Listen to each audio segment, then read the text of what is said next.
Cik Mang, aduh ek nanya ka Mang. Nanya naon tuh? Kunaon ari anak hayam ulina jeung indung nawa teh jeung bapana? Iya pertanyaan suka rek nanya ke naon. Semplok mana. Ya, tuh.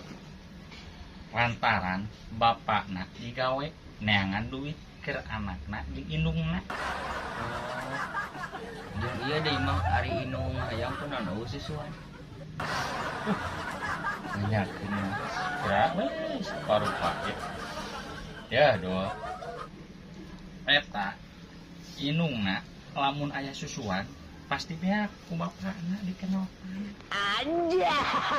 Sakalian atuh maneh nanyakeun. Mang, kunaon eta hayam bikang henteu dilaliwipen? Oh heueuh tah Mang jeung eta bener.